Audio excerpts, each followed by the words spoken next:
Hey there, island dreamers, locals, and anyone craving a slice of paradise. Welcome back, or welcome for the first time, to the Fun and Key West podcast, where the vibe is always laid back, the stories are salty, and the drinks, well, they're definitely frozen. I'm your host, Michele O'Connor, your unofficial tour guide to the Conquered Public. Whether you're planning your first trip, your fifth trip, or you're just daydreaming about trading the cubicle for the ocean breeze, you are in the right place. Here's the deal. This podcast is your insider's guide to all things Key West. We're talking where to eat, hello, conch fritters and key lime pie, where to drink, spoiler alert, there will be rum, where to stay, and all the quirky, wonderful things that make Key West the one-of-a-kind paradise we all love. Plus, we'll keep you up to date on the latest happenings, festivals, events, maybe even the occasional Hemingway lookalike sighting. And just to keep things spicy, we'll be bringing on some amazing guests now and then, locals, business owners, and people who know the island like the back of their sandy hand. So grab your flip-flops, pour yourself a cold one, and let's escape to the island state of mind together, whether you're tuning in from your hammock or your commute, while wishing it was a hammock. We've got all the Key West goodness coming your way. Thanks for being here. It's going to be a lot of fun in Key West. Let's dive in. Okay, pop quiz. What do pirates, international scandal, and a fleet of ships named after a small, annoying animal have in common? They all helped turn Key West into one of the richest cities in America. No, seriously. Hi, I'm Michele with Fun in Key West, and welcome to another episode of Historic Marker Monday. And today we're diving into the wild, wild west of the Atlantic. Picture this. It's the 1820s. The original Pirates of the Caribbean are having a field day, and the U.S. Navy decides to send in a guy named Commodore Porter and his Mosquito Fleet to clean things up. But here's where it gets really interesting. Once the pirates are gone, a new kind of treasure hunter emerges, the wreckers. These guys turned shipwrecks into a multi-million-dollar industry, all thanks to the treacherous reefs that surround the island and all of the keys. So buckle up, because this story has it all. Daring Navy missions, mind-blowing fortunes made from sunken cargo, and the legendary characters who shaped Key West's early history. Welcome back, everybody, to another episode of Historic Marker Monday. I am Michele with Fun in Key West, and every Monday we explore those historic markers that you see around Key West. And today is an interesting story. We're diving into tales of pirates, daring Navy battles, and the wild era of shipwreck salvage that actually shaped Key West's early history. So if you're watching us live, be sure to say hello. And so let us know if you heard the stories or have checked out some of the places we're going to talk about. If you're listening to us on the podcast, thank you so much. Be sure to like this episode and tell everybody about this and what we're doing over here at Fun in Key West. So today, as I said, we're talking about pirates and Navy battles, and we're going to be talking about how all this shaped the history of Key West. And this comes from Commodore David Porter's Mosquito Fleet chasing down the original pirates of the Caribbean to the wreckers who turned disaster into a fortune. And this is a story I know you guys are not going to want to forget. Here's an interesting fact. Did you know that at one point, Key West was one of the wealthiest cities per capita in the entire United States? All thanks to shipwrecks. Yep, all thanks to shipwrecks. So buckle up, because this story has pirates, like I said, and treasure, and even a little bit of international scandal. So picture this. It's the 1820s, and the Florida Keys is a dangerous frontier. It is the Wild West of the Atlantic side.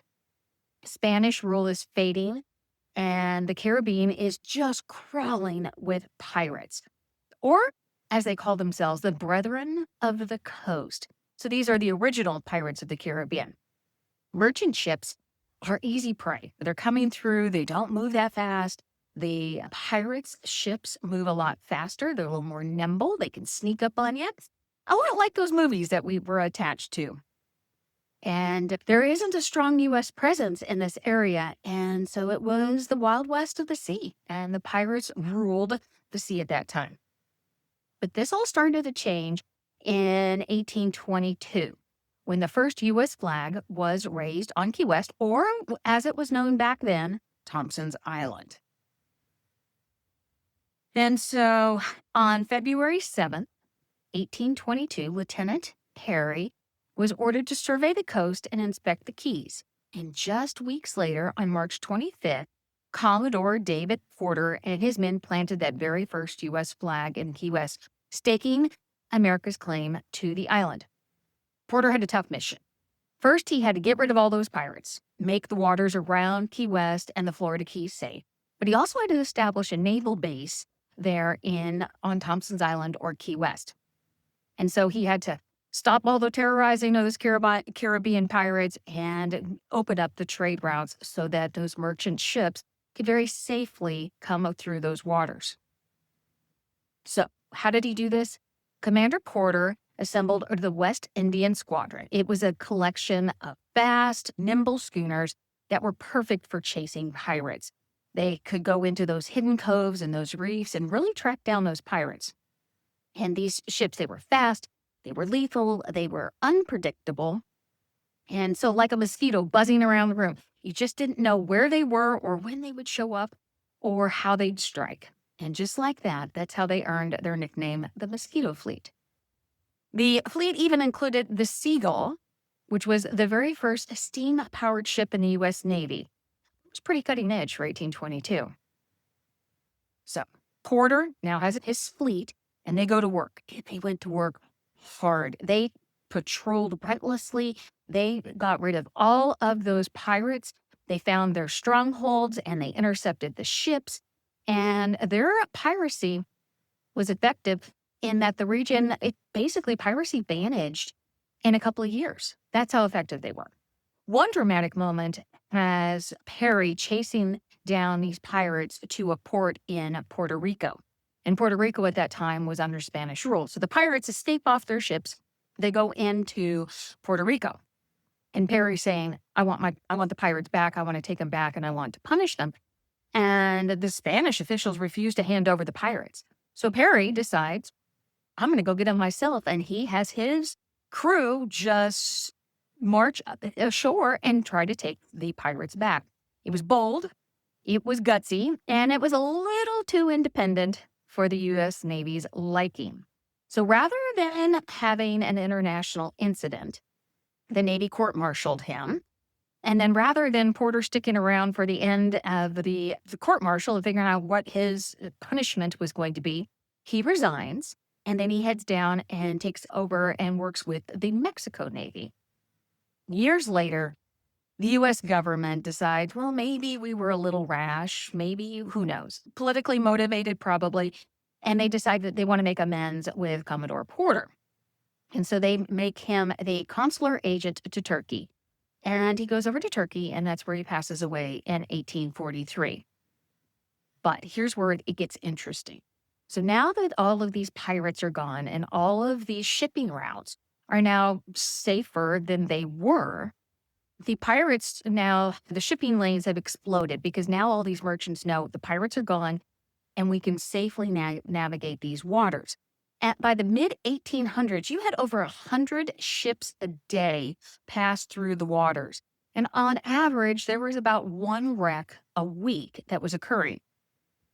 So these same reefs that were being terrorized by the pirates now also were safer because there weren't any pirates, but they were just as dangerous because you had the reefs, you had the shallow waters, you had the unpredictable weather, and of course you had at least 50 wrecks a year.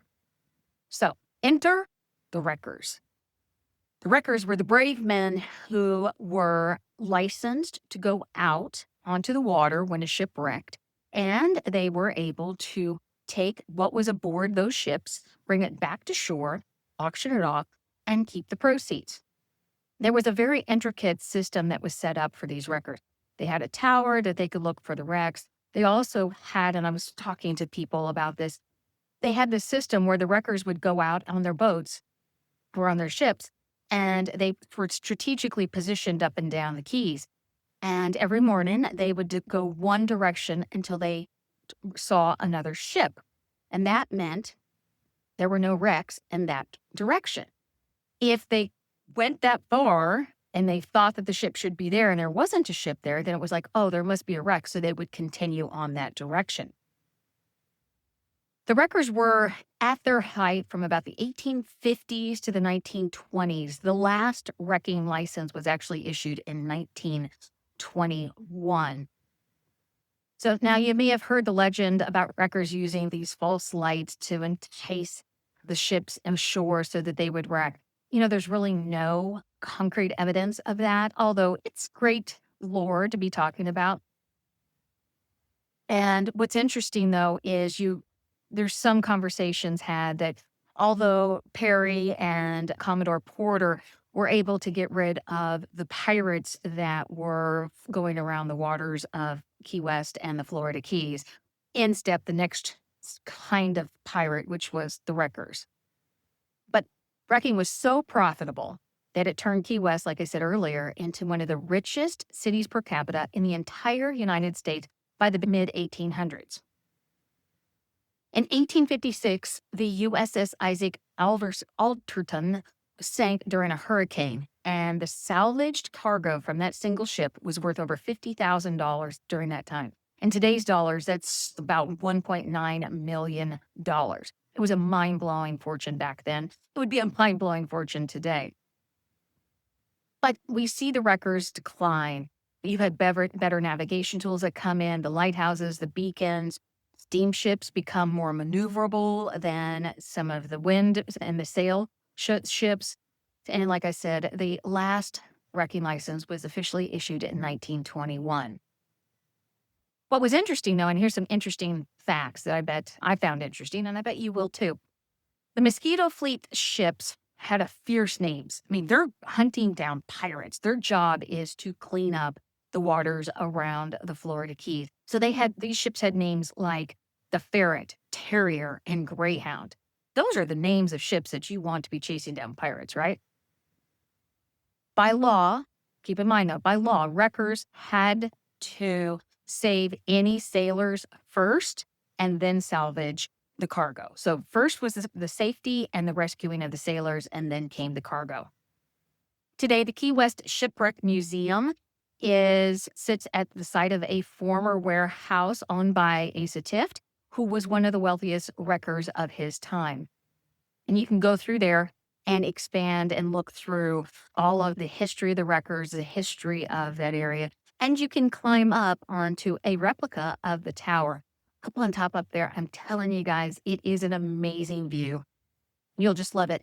I think the price of admission to get into the Shipwreck Museum is well worth just being able to walk to the top of that tower. So as you're walking through the streets of Key West, take a moment to imagine what it must have been like a couple hundred years ago. There were pirates lurking offshore. You had the Mosquito Fleet out there on the hunt. And then came the wreckers, and they were ready to spring into action. Like I said, there's history around every corner. You're going to see a plaque in Mallory Square that talks about the Mosquito Fleet. And right around the corner from there is the Wreckers Sculpture Memorial. Be sure to check that out because it does pay homage to the wreckers and what they did for the city of Key West. Also off of Mallory Square is the Bronze Sculpture Memorial. And over there is the busts or the heads of a lot of the founding people of Key West. I'm telling you, there's a lot of history in Key West. It's amazing, all of the connections of the stories that we heard and learned as we were growing up in school and how it all connects back to Key West. That's probably why when we come to Key West and you walk the streets, you're like, feels like home. It feels like I've been here before, right? Thank you so much for nerding out with me on another episode of Historic Marker Monday. You know how much I love to talk about the history of Key West. Do me a favor, if you loved this episode, like it, share it, let other people know about it. But more than that, head over to FunInKeyWest.com. I'm going to be updating some of the information over there. And I'm going to be putting in a map where you can find a lot of these historic markers, and I got a little bit of other things in the works that I'm working on. But there is a self-guided tour over there that talks about all of these historic markers. And like I said, if you are live, be sure to let me know because I'm going to give you a shout out. So Tim saying, good morning, everybody. Good morning, Tim. Mary Elizabeth is saying, hi, good morning. And Anne is saying she's been through the museum. It's very cool. It is very cool. And it's not just a place if you're traveling with young people to go talk about do the museum tour. I think it's just a cool place just to go to the top and get the picture of the view. Like I said, head over to FunInKeyWest.com. Be sure to check out our historic marker tour there. We also have a full list of things that you can check out. Free guides on where to eat, where to drink, and there's also a section there on our travel partners. Those travel partners that we work with, that we love, trust, and adore. And you can book your tour right there on our site. We have sunset tours, we have food tours, we have walking tours, we have it all over there. Be sure to go check that out. Also, check out our book club. I know there's so much to check out over there. I don't know why you guys don't go over there every day. But anyway, go check out our book club. Every month, we have a book that focuses on some sort of connection to Key West and the Florida Keys. And this month is all about A Smuggler's Tale. And we are going to have the author live on our book club at the end of the month. So be sure to check out the information about that through our book club. I am Michelle. I am so glad you stopped by. Thank you for joining me. You guys have a great Monday, and we will talk to you later. And that's how you go from chasing pirates to getting rich off of shipwrecks. It's just another one of those only in Key West stories, right? From the Mosquito Fleet making the water safe to the wreckers making themselves fortuned, you can still feel that history all over the island. Next time you're in town, you absolutely have to check out the Key West Shipwreck Museum. You can climb the Wreckers Tower, and trust me, the view alone is worth the price of admission. It really brings this whole crazy era to life. A huge thank you to you for nerding out with me on some of Key West's most legendary tales. If you want to find the historic markers we talked about today and explore even more of the island's past, head over to FunInKeyWest.com. And if you loved this episode, do me a favor and hit that subscribe button so you don't miss a single story. Until next time, keep exploring and always read the plaque. You never know what you're going to stumble upon when you read those.